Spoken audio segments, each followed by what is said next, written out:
আমি জীবনে চালানা পয়সা জমাতে পারি না। আমার সেলিমের সাথে বিয়ের সময় একটাই শর্ত, আমাকে গোটা পৃথিবীটা ঘুরে দেখাতে হবে। চায়না ঘোরা, নেপাল ঘোরা, ভুটান ঘোরা, মানে এই সাইডে আমেরিকা, ইউরোপের লন্ডন, দুবাই, অস্ট্রেলিয়া, কানাডা এবছর যাওয়ার কথা ছিল। সেলিম কয়েকবার গেছে, আমি যেতে পারিনি। নেক্সট কানাডা বেড়াতে যাব। আমার প্রচুর বন্ধু বান্ধব, আমার একটা সার্কেল আছে কানাডাতে, একদম বন্ধু মহল।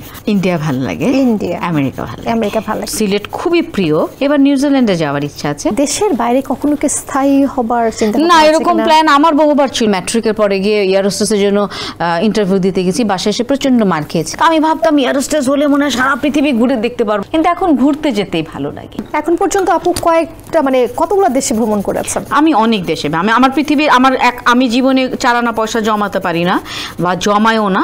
আমি পৃথিবী ঘুরতে, আমার সেলিমের সাথে বিয়ের সময় একটাই শর্ত, আমাকে গোটা পৃথিবীটা ঘুরে দেখাতে হবে। তো ওই শর্তটা মানার চেষ্টা করি।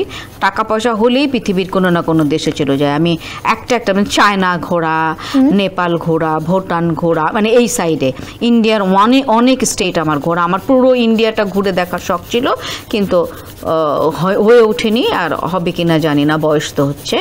আমার খুব শখ, কারণ ছোটবেলা থেকে বইয়ে পড়েছি পুরো ইন্ডিয়া দেখা মানে বিশ্বের অর্ধেক, পৃথিবীর অর্ধেক দেখা। তো ওইটা আমেরিকা, ইউরোপের লন্ডন, দুবাই, তারপরে অস্ট্রেলিয়া। আমার কানাডা এবছর যাওয়ার কথা ছিল। সেলিম কয়েকবার গেছে, আমি যেতে পারিনি বাচ্চাদের পরীক্ষা টরীক্ষার জন্য। এইবার একটা প্ল্যান ছিল, কিন্তু এই দেশের পরিস্থিতির কারণে প্ল্যানটা আমার পিছালো। তবে আল্লাহ যদি রাখেন ভাগ্যে, আমি কানাডা বেড়াতে যাব। আমার বোন আছে ওখানে সেটেল, 7 নম্বর বোন। তো আমি আমার বোনটাকে একটু দেখতে যাব, আমার খুব ইচ্ছা।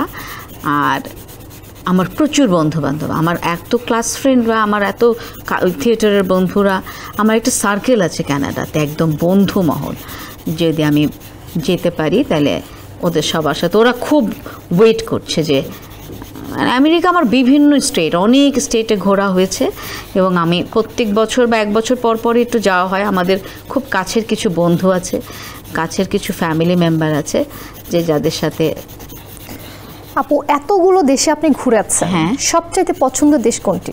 ইন্ডিয়া ভালো লাগে, ইন্ডিয়া, আমেরিকা ভালো লাগে, আমেরিকা ভালো লাগে। আর বাংলাদেশের মধ্যে পছন্দের ঘোরা? বাংলাদেশের মধ্যে পছন্দ, আমি সিলেট খুব পছন্দ করি। আমার সিলেট খুবই প্রিয়, মানে আমার গেলেই মন ভালো হয়ে যায়। কিন্তু সব জায়গা না, মানে একদম প্রকৃতিটা যেখানে সেইখানে আমার খুবই প্রিয়। আর ওকে, অস্ট্রেলিয়া দেখতে ভালো, কিন্তু ভীষণ সুন্দর প্রকৃতি। এবার নিউজিল্যান্ডে যাওয়ার ইচ্ছা আছে। আমার বড় মেয়ে, মানে ননদের বড় মেয়েও নিউজিল্যান্ডে আছে, বাড়িটারি কিনেছে। তো এবার আমাদের একটা প্ল্যান আছে, আমরা নিউজিল্যান্ডে যাব, ও দেখে আসতে, ওকেও দেখে আসবো।